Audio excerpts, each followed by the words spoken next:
तेर परिसरामध्ये मोठ्या प्रमाणात पाऊस चालू आहे।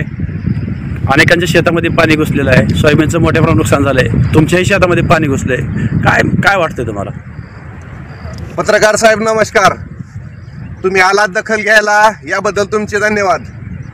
यावेळेस पावसानं असा कहर केलेला आहे त्याचे गणतीच होऊ शकत नाही। तेव्हा नदीचं पात्र कुठं आहे आणि त्यानं अक्षरशः सगळं पात्र बदलून पिकामध्ये शेतामधून वेगळी वाट काढली पाण्यानं।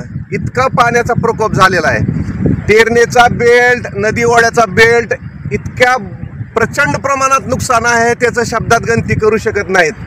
यावर सरकारनं प्रामुख्यानं लक्ष दिलं पाहिजे।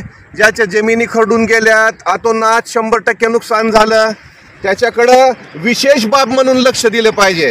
उगा 10-5 हजार रुपये देऊन तोंडाला पाणी पुसणे आणि ही पद्धत जरा बाजूला ठेवावी। यावर्षी किमान सरकारनं संपूर्ण पंचनामे करावे आणि जे काही गरजू आहेत, ज्यांचं अतोनात नुकसान झालेले आहे, तसं तर सरसगटच शेतकऱ्याचे नुकसान झालेले आहे, पण त्याच्यात काय करायचं ठरवावा त्याने।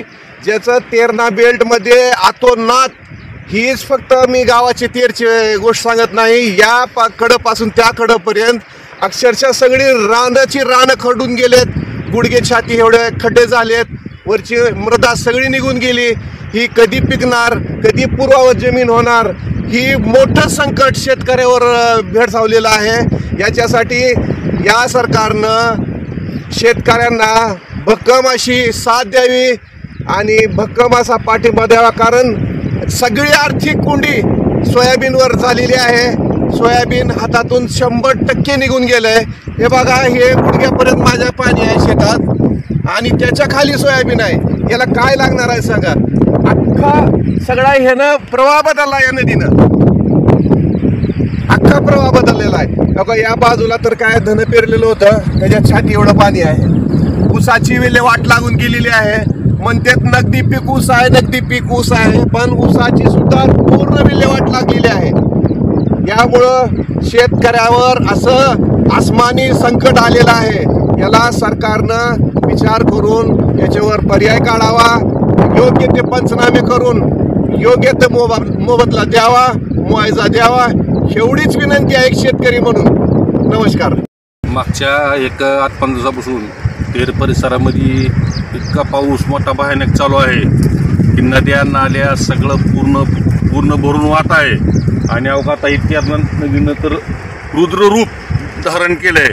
त्या शेतकऱ्याच्या जवळजवळ टोटल रान त्यांचं सगळं पाण्यात आहे आणि हे असं फक्त तेरणा नदीच नाही तर तेरणा नदीचे जेवढे वडे नाले आहेत तेवढ्या सगळ्या ठिकाणी ही परिस्थिती आहे।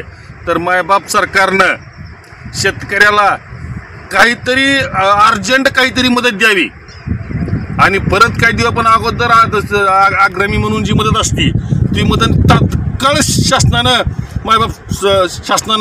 शेतकऱ्याला द्यावी ही मी सरकारला विनंती करतो।